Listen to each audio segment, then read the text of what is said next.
Le Gabonais est confiant quant à la capacité de notre pays à pouvoir relancer l'économie. N'oubliez pas que cette interview fait sens avec la récente allocution à la nation du distingué camarade président, lorsqu'il disait que l'année 2021, c'est l'année de la relance, c'est une année de rebondissement, Oui, c'est une année où il va falloir aller très vite. oui. Et donc, avec le plan d'accélération de la transformation, les perspectives sont bonnes. On va avoir un taux de croissance de 4%. Et comment on fait? On met l'accent sur la lutte contre la corruption avec une logique de tolérance zéro pour que plus jamais on ait ce genre de situation dans notre pays. Deuxièmement, on met les mécanismes pour accélérer la relance de notre économie, pour faire en sorte que nous puissions avoir des leviers de croissance qui vont permettre aux Gabonais de pouvoir trouver des solutions aux problèmes auxquels ils sont Mais confrontés. il va sans dire que les indicateurs sont tout de même, on peut se permettre de l'affirmer, quelque peu au rouge aujourd'hui. Bon, les indicateurs étaient au rouge parce que vous savez, aucun pays au monde ne s'est préparé à se lever le lendemain avec la Covid-19. Et la Covid a déstabilisé et déstructuré la plupart de toutes nos économies. Et même les pays les mieux organisés du monde, les États-Unis, l'Europe et tout le reste, vous avez vu que ces pays ont été profondément secoués par la Covid-19. Donc, ce qu'il y a lieu de faire aujourd'hui, c'est de prendre le taureau par les cornes, comme l'a fait le chef de l'État, le distingué camarade président, et faire en sorte que notre pays puisse davantage mettre l'accent sur le maintien de la politique sociale du gouvernement, ensuite la relance de la politique d'investissement et le maintien de la politique de fonctionnement de notre État. Donc tout ça, c'est des ratios qui sont mis en place de façon détaillée. Et là, vous voyez avec les ministres sectoriels qui viennent expliquer le plan d'accélération de la transformation pour faire en sorte que notre économie puisse se remettre debout. Parce que, comme je vous le dis, on ne peut pas laisser notre économie sombrer parce qu'il y a la Covid-19. On doit forcément trouver des solutions pour le bien-être des Gabonais. Et quand on a le distingué camarade président qui se préoccupe du bien-être des Gabonais, on ne peut être que ravi au niveau du Parti démocratique gabonais parce qu'au moins nous sommes rassurés que les lendemains vont devenir meilleurs que toutes les difficultés auxquelles nous avons été confrontés. Parce que personne n'est heureux de la façon avec laquelle nous avons vécu la Covid-19. Ça n'a pas rendu les Gabonais heureux. Donc aujourd'hui, il est question de redorer le visage du Gabon, de relancer notre économie, de donner de l'espoir aux Gabonais à travers un certain nombre de mécanismes que le chef de l'État a indiqués dans le plan d'accélération de la transformation. Alors, Brice et Inga, on va peut-être relire, sinon revoir quelques lignes de cette intervention d'Ali Bongo Ondimba qui précise à preuve le poids du secteur du bois. C'est nettement renforcé. Quant à la part du pétrole dans le PIB, elle est passée de 42,2% en 2010 à 32,7% en 2019. En outre, le Gabon transforme davantage localement ses matières premières avant de les exporter, ce qui est bon pour notre industrie et pour l'emploi. Est-ce que cela, au risque de se tromper, veut pouvoir expliquer aux Gabonais, à travers cette interview d'Ali Bongo Ondimba, qu'il y a par exemple la question du chômage qui trouve progressivement des solutions au Gabon? Alors, ce qu'il faut dire, c'est que la lecture que vous avez faite, c'est la lecture d'une situation d'avant Covid. Ça, il faut le préciser. Ce n'est pas la lecture de la situation actuellement. Parce que si on prend le niveau de chômage actuellement, parce que vous savez, il y a beaucoup de gens qui sont au chômage à cause de la Covid-19, pour des raisons qui sont liées, à l'arrêt de leur activité traditionnelle et tout ça. Donc, moi, je pense que c'est une réalité de bien avant la Covid. Maintenant, le défi aujourd'hui, c'est déjà de partir de là où nous sommes, parce que nous sommes à une croissance, selon ce qu'a dit le président, à peu près située entre moins 1 et moins 2% de croissance. Même si M. Junior Ndondon semble être très optimiste, et je crois qu'il a des raisons d'être optimiste, parce que nous sommes dans une situation d'embellie en ce qui concerne la Covid-19. Mais il faut quand même modérer cet optimisme pour deux raisons essentielles. La première, c'est la motivation des populations, parce que là aussi, les populations gabonaises ont une certaine réticence par rapport au vaccin, alors que tous nos espoirs aujourd'hui sont fondés sur le vaccin. La deuxième chose, c'est la capacité de mutabilité du virus.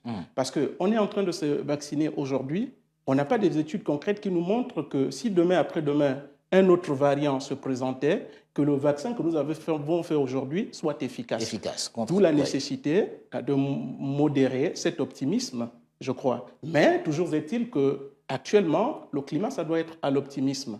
Donc, pour revenir à la question que vous posez, je pense qu'aujourd'hui, nous avons des efforts à faire. Nous ne partirons pas de la situation que vous avez lue. Nous partirons d'une autre réalité qui est plus grave que celle que vous avez décrite là. D'où la nécessité pour le gouvernement de faire montre de beaucoup d'imagination, ce d'autant plus que ce que je vous ai dit tantôt, que les niches à travers lesquelles on pouvait financer un tel plan aujourd'hui sont tellement saturées que le gouvernement doit faire montre de beaucoup d'imagination pour être capable de financer sans trop de casse. Alors, Junior Dongdong, au regard de ce que vient de dire M. Brice Inga, le président gabonais parle de 3 années, les 3 prochaines années, qui sont très importantes pour le développement économique du Gabon. Pensez-vous aujourd'hui que cela soit possible? Parce qu'après, à côté de cela, il y a, par exemple, pour l'équipe gouvernementale qui doit pouvoir mener à bien la politique, impulsée par Ali Bongo Ondimba, parfois de jeux de chaises, de changements d'équipe gouvernementale. D'ailleurs, on le dit déjà dans certains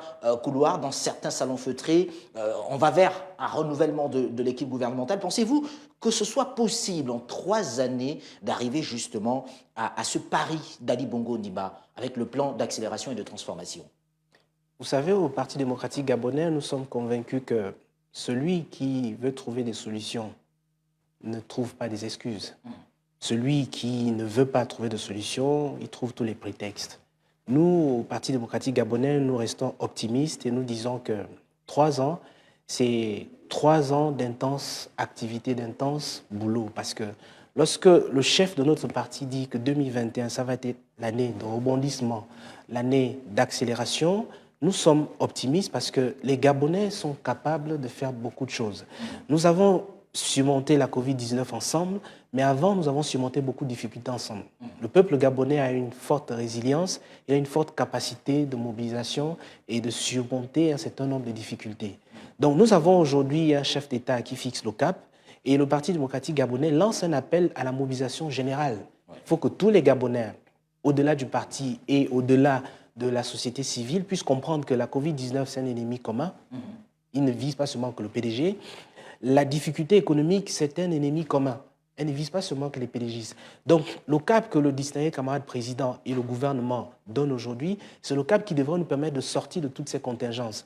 Donc, les débats politiciens, les difficultés politiciennes, les différences de point de vue et d'opinion, on peut d'abord les taire un moment et essayer de s'accorder sur l'essentiel. L'essentiel est que, aujourd'hui, il faut que nous accélérions le rythme de croissance de notre pays. Il faut qu'on se remette au travail pour que les solutions aux problèmes des Gabonais soient trouvées. On ne va pas trouver les solutions des Gabonais par un décret. On trouve les solutions aux Gabonais en appliquant le plan d'accélération de la transformation. Et ce plan, il englobe tous les secteurs de notre vie, la formation professionnelle, la jeunesse, l'éducation, la santé, la réforme administrative, la réforme globale de notre système économique. C'est tous ces indicateurs qui permettent au Gabon, en 3 ans, d'atteindre la performance que le chef d'État indique. Donc, ce que le PDG fait aujourd'hui, c'est de faire passer le message de sensibilisation et d'appel à la mobilisation de tous pour dire le cap a été fixé par le chef de notre pays.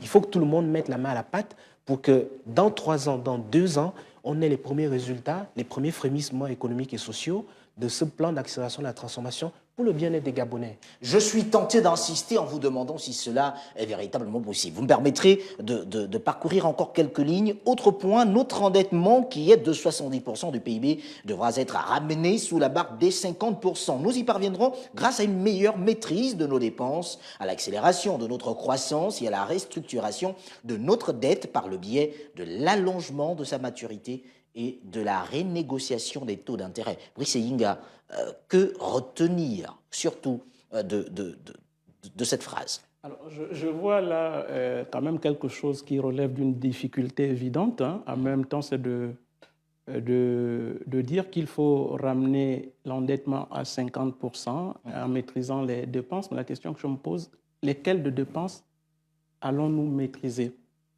Parce que si on veut relancer l'économie, je pense qu'il y a quelque chose qui est évident. La relance de l'économie, ça va de pair avec l'endettement, forcément. Donc on est dans une situation qui relève d'une complexité évidente. Mais dit comme ça, le président de la République a fait juste une interview. C'est au ministre sectoriel de passer et de détailler pour que l'opinion soit située par rapport à cela. Mais quoi qu'il en soit, je pense que le président de la République fait apparaître au grand jour une situation qui me paraît tout à fait difficile. Ça, il ne faut pas se cacher. Elle est difficile et comme disait quelqu'un, je pense que la volonté est d'abord avant tout la première de motivation et tant qu'on a de la volonté, on peut aller de l'avant. Et comme disait Junior Dongdong tout à l'heure, permettez que je vous appelle ainsi, il faut une rigueur, et cette fois-ci, il faut une rigueur qui soit différente de toutes les rigueurs que nous avions, donc rigueur zéro. Et s'il y avait un chiffre après zéro, peut-être moins zéro, je ne sais pas, on devrait aller vers cette rigueur-là pour que ça soit plus corsé. Parce que si on tolère encore une quelconque forme de complaisance dans la gestion de la chose publique, on sera de plus en plus dans une situation de pourrissement qui risquerait de nous mettre dans des difficultés. Surtout quand on sait qu'Ali Bongo Ondimba ne cesse de ménager des efforts pour lutter contre la corruption au Gabon, qui est un mal, sinon l'un des mâles, et qui touche de façon véritable les finances publiques. Junior Ndong, que pense aujourd'hui le Parti démocratique gabonais lorsqu'Ali Bongo Ondimba parle de taux d'intérêt qu'il faut ramener à un niveau acceptable? Je vous ai dit tout à l'heure que celui qui veut faire trouve des solutions, celui qui ne veut pas faire trouve des excuses. Lorsqu'un chef d'État indique le cap, il fixe les grandes orientations dans l'interview qu'il a fait et il instruit le gouvernement de se mettre en mouvement. Le rôle du Parti démocratique gabonais, principale force au pouvoir, est d'amplifier, sensibiliser, inviter tous les militants à mettre la main à la pâte pour que l'action commune, la dynamique commune prenne et qu'ensemble, tous les Gabonais comprennent qu'il y a une nécessité de faire un effort commun vers un objectif commun. Si le chef de l'État nous dit, à nous tous les Gabonais, qu'il y a lieu de ramener notre endettement de 70% à 50%, qu'il y a lieu de maîtriser nos dépenses publiques, qu'il y a lieu de lutter contre la corruption, l'endettement et notre inflation en matière de mauvaises dépenses, ça pénalise tous les Gabonais. C'est ce qui rend les Gabonais dans une situation de précarité, dans une situation de chômage, dans une situation d'angoisse existentielle. Donc quand nous avons à la tête de notre pays un homme qui a la volonté de régler ces problèmes, il y a simplement que tous les Gabonais doivent comprendre aujourd'hui qu'il faut se réveiller, il faut faire une métanoïa complète dans notre façon de fonctionner, dans notre logiciel. À qui s'adresse justement cet avis que vous émettez aujourd'hui, quand on sait que ce ne sont pas les Gabonais de Kingélé qui sont ministres de l'économie, qui sont directeurs généraux au sein des régies financières et autres, à qui s'adresse justement cet avis, Junior Ndong? Ali Bongo Ondimba parle à des Gabonais, tout sachant qu'en 2023, par exemple, ce sera à lui de rendre des comptes. Il a besoin d'avoir une équipe dynamique et solide derrière lui. Or, lorsqu'on parle de corruption et autres faits qui nuisent à l'économie du pays, l'impression qui se dégage, malheureusement, c'est que ce sont toujours les mêmes.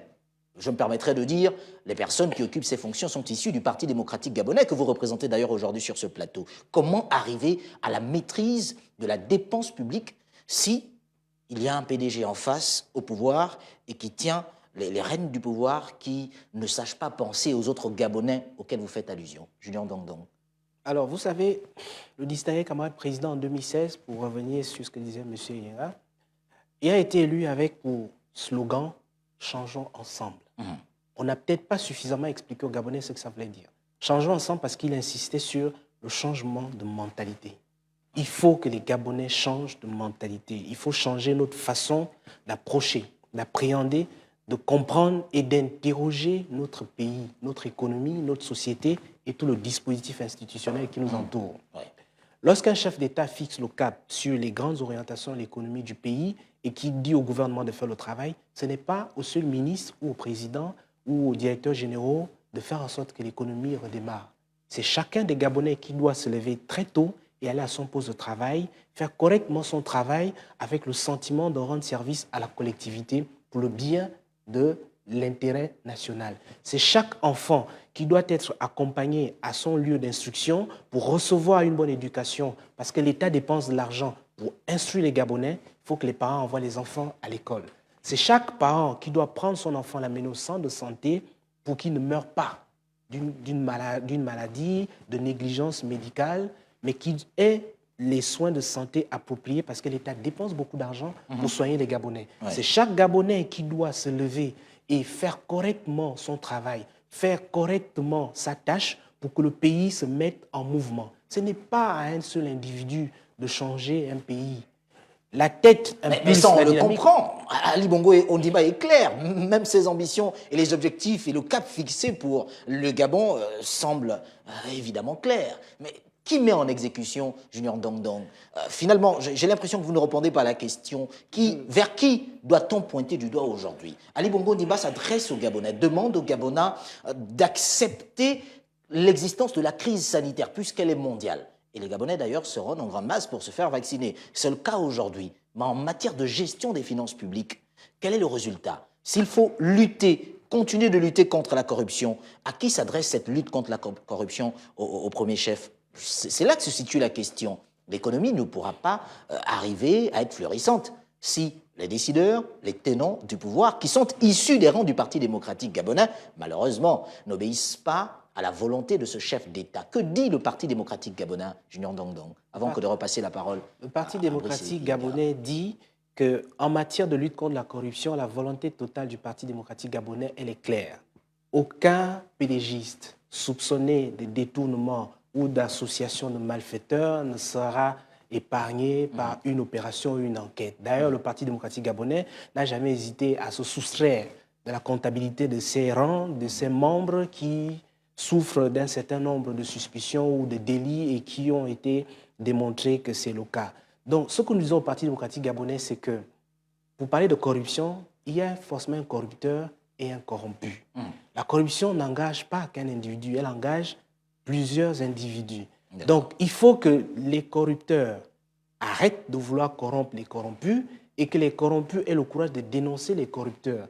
Parce que le jour où le Gabonais va refuser la corruption et va dénoncer les corrupteurs, le phénomène va commencer à diminuer. Ce que le président de la République fait, c'est de dénoncer les corrupteurs. Voilà pourquoi il dit les affaires qui sont pendantes devant la justice, il ne m'appartient pas à moi, par principe de séparation des pouvoirs, de les commenter. Et il précise dans l'interview en disant que j'ai confiance en la justice de mon pays et tous ceux qui se sont rendus coupables d'un certain nombre de délits seront traduits devant les juridictions compétentes et la vérité sera établie. Ça, c'est la volonté d'un homme qui n'hésite pas à faire la lumière sur tout ce qui a été fait et qui n'essaye pas d'user de son pouvoir discrétionnaire pour dire on va essayer de négocier si ça. Non, le président de la République est très clair. Quelle que soit la personne, collaborateur, parent, ami, connaissance, qui s'est rendu coupable d'un délit ou d'un soupçon de corruption, ben, il devra répondre de ses actes. Encore qu'Ali Bongo Ondimba le démontre fortement, mais les inquiétudes qui se dégagent, ce serait beaucoup plus en dessous de lui. Brice Yinga, aujourd'hui, dites-nous, cette économie gabonaise florissante, Ali Bongo Ondimba est très optimiste, mais avec lui, il faudrait des personnes assez engagées et assez patriotiques pour mener à bien justement cette économie. Que peut-on retenir déjà, puisque nous arrivons quasiment au terme de cette émission, ce plan économique, cette volonté d'Ali Bongo Ondimba? Avant toute chose, je voudrais revenir sur la corruption et compléter ce que disait M. Junior Ndong-Ndong. Contrairement à l'idée que nous avons répandue, que la corruption ne se trouve qu'au sommet de l'État, mais la corruption la plus dangereuse, c'est la petite corruption. Oui. Chacun d'entre nous participe à la dynamique de l'échec de notre pays.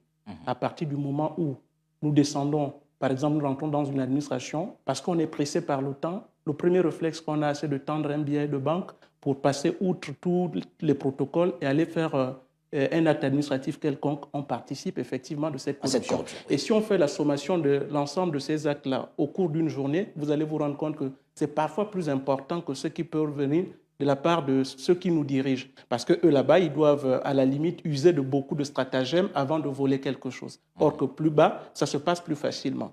Donc, pour ce qui est la question que vous avez posée par rapport à l'économie, moi, je pense que avoir l'optimisme, c'est quelque chose qui est tout à fait justifié parce que le contexte général, aujourd'hui, doit prêter à l'optimisme. Nous sommes partis d'une zone suffisamment trouble. Et aujourd'hui, nous sommes en train de sortir de la zone trouble. Donc, je pense que l'optimisme est quelque chose de bien. Maintenant, après, il faut mettre à cet optimisme, ajouter à cet optimisme-là un ensemble de mécanismes de rigueur qui permettraient de faire en sorte que la parole du président de la République, une fois de plus, ne soit pas une parole qui sonnerait dans l'opinion publique comme une parole sans effet. Et je reviens souvent à ce que, je ne sais pas si c'est dans la Bible, mais les chrétiens, ils aiment le dire. Quand Dieu y parle, les anges doivent s'exécuter. Voilà. Junior Ndong-Ndong, que retenir aujourd'hui sur le plan économique de cet appel à plus de responsabilité d'Ali Bongo Ondimba? Que retenir? Ce qu'il faut retenir, c'est que le chef de notre pays, le distingué camarade, s'est exprimé. Il a fixé le cap, il a donné les grandes orientations, il nous a dit ce que chacun de nous doit faire. Aujourd'hui, plus que jamais, chaque Gabonais et Gabonaise doit laisser la partisanerie, les opinions politiques, religieuses ou ethniques de côté et se concentrer sur l'essentiel, atteindre un objectif commun, redresser notre économie, rester en vie, survivre à la Covid-19, relancer la croissance, faire en sorte que le maintien de notre politique sociale soit une réalité et maintenir la cohésion de notre pays autour des valeurs qui sont indiquées dans cette interview. Parce que le Gabon, il est il est indivisible, il est éternel. Le Gabon que nous avons reçu de nos pères, nous avons la responsabilité de le transmettre à nos enfants en bonne et due forme. Il ne nous appartient pas de le détricoter. Aujourd'hui, nous avons le pouvoir de transformer le Gabon, transformons-le au mieux pour l'intérêt de ceux qui viendront après nous. Parce que si nous ne le faisons pas, lorsque la comptabilité publique fera l'examen de notre gestion, elle constatera nos manquements. Encore une fois de plus, je vous ai dit, celui qui veut faire trouve des solutions, celui qui ne veut pas faire trouve des excuses. Aujourd'hui, aucun Gabonais n'a des excuses à trouver. Il nous faut juste trouver des solutions pour l'économie de notre pays, pour la politique sociale de notre pays, pour la Covid-19. Et les solutions, elles existent. Il faut juste que les Gabonais arrêtent chacun de jeter la responsabilité sur un tel ou un tel, que chacun prenne sur lui la responsabilité de développer notre pays. Ce n'est pas un Gabonais seul qui va développer le pays.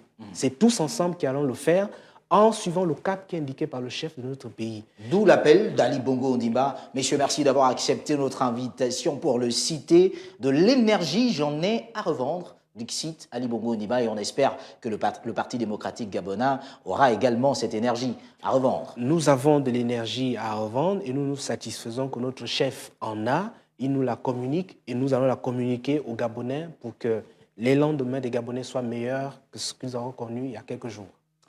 Merci à vous d'être restés des nôtres dans ce plateau spécial consacré justement à l'analyse de la dernière interview du président gabonais Ali Bongo Ondimba accordée à nos confrères de Jeune Afrique. Nous aurons le plaisir de nous retrouver très prochainement, pourquoi pas avec d'autres invités pour analyser d'autres actualités sur le continent. Au revoir.